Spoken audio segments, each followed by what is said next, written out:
Today we're going to look at changing a stator plate on a pit bike engine. If your chain has come off and you have no spark, then the chances are the chain has gone through the side casing and knocked the pickup off the stator plate. It's a common fault on these pit bikes.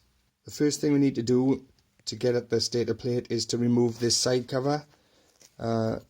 There's 3 bolts, one here, one at the back, and one under the gear change lever there. We remove the 3 bolts and take the cover off.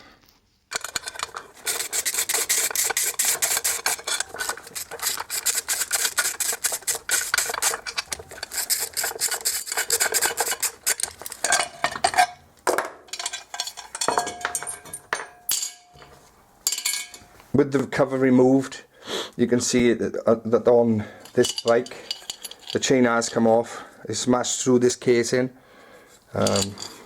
so this should be solid through here.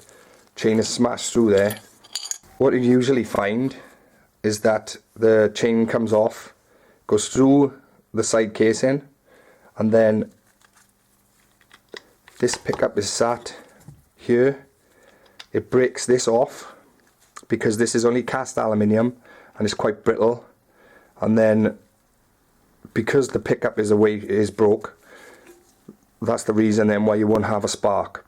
On this engine you can see that the pickup is okay, but I'm just using this engine as a demonstration to show you how to change it. The next thing we need to remove to get at the stator plate is we need to move the flywheel, and to do that we need first to take this nut off in the center. I use a torque gun and it makes the job far easier. So I'm just going to whiz this nut off with my torque gun.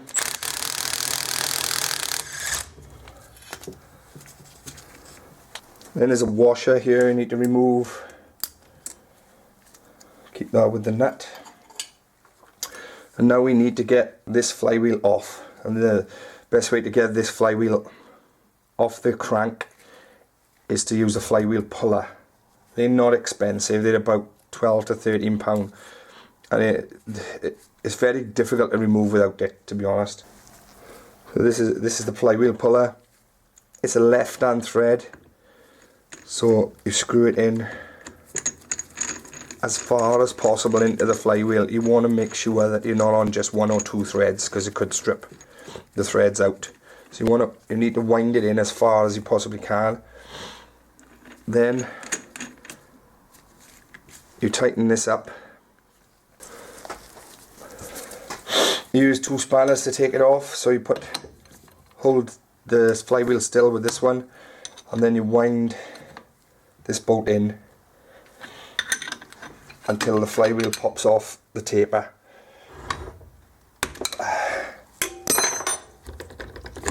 Et voila! And as you can see, it's full of mud. So now you can see the stator plate, and you have access now to the screws that hold the stator plate in place. As you can see behind the flywheel, it's basically full of mud. So we're going to tip the engine on it basically over. I mean, you could use an airline to just blow it out, but because the engine's out of the bike, I'm just going to tip it over to get rid of it. There we go. It might be worth me taking this gear lever off so you can have a better view, I think. Okay, I've removed the gear lever. You can see that there are 2 screws holding the stator plate in. There's one there, and there's one again at the bottom, which is here underneath this mud. I'll clean these out with a small screwdriver. Okay, so I need to clean these screws out because they're full of mud, so that we can get our screwdriver in to remove them. There you can see now the 2 screws that you have to remove. One there and one there. Before you remove this stator plate, you have to clean all of this mud and debris from you, because when you pull the stator plate off, the side of the engine is open, and any mud or debris that's on the side of the stator plate will drop down into the engine. So we really need to give this a good clean before we take it off. Now I've removed most of the dirt from the stator plate, so nothing falls into the engine. It's time to remove these two screws. They are notoriously difficult to get out. I mean, usually you can't just do them with a normal screwdriver, but we'll try that first. Okay, first we'll try the screwdriver, see if we can get them undone. Oh. And as you can see, neither of those will move with just a screwdriver. And it's usually like that. The next thing we'll try is the impact driver. Usually they come out reasonably easy with an impact driver, and they're a very, very handy tool to have. So we give it a sharp strike, and then the screw undoes. Okay, so that's one. The second one, we'll try this one.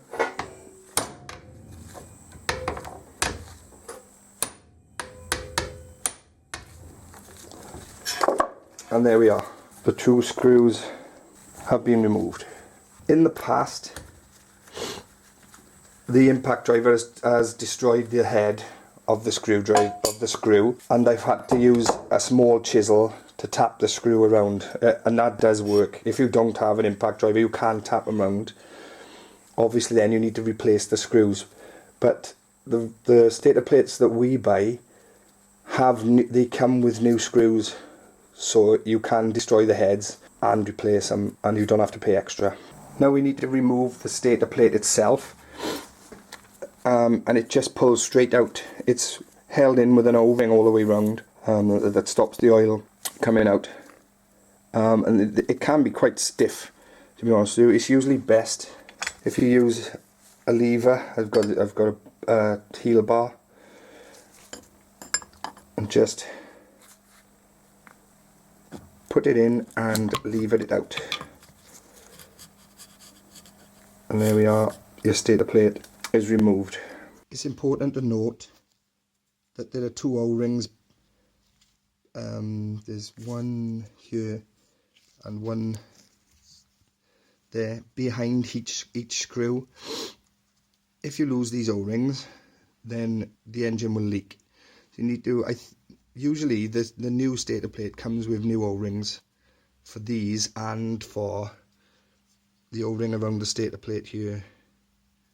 So if either of these are damaged, then it's worth replacing them. Inside the stator plate, as you can see, is your chain tensioner here. This is your chain tensioner plunger with a spring that goes to the bottom of the engine with this bolt. So to take the tension off your cam chain, you take this bolt out, you can push this plunger down and the spring down, and then that takes the tension off your cam chain. Okay, to replace the stator plate, we're just going to go backwards through what we've already done. We make sure that these O-rings are in place first, and make sure they're in good condition. Check that the O-ring around the stator plate is in good condition, and make sure that this is all clean all the way around. Then you can put the stator plate on. Make sure that the pickup is at the back, and push down. You need to make sure that the holes for the screws line up. Now usually it's tight when it gets to the O-ring. It can be quite tight to push in, but it should be like that to stop the oil leaking. If you lubricate the O-ring all the way around before you push it in, but make sure that the O-ring isn't pushed out or trapped in between the engine casing and the stator plate, because if you tear that large O-ring, then you'll have a leak. So what we're going to do now, just to tap it in, I'm just going to tap it on the screws on the ends of the coils, only lightly tapping. It shouldn't take much pressure to go in. And there we are, it's seated. My holes, screw holes are lined up. We then just put our new screws in. One at the top, one at the bottom. And when you tighten these up, they'll pull the stator plate back, all the way back, so it's seated properly. If you just do them screwdriver tight, there's no need to do them up with the impact driver. Just make sure that they are as tight as you can get them with a screwdriver. The flywheel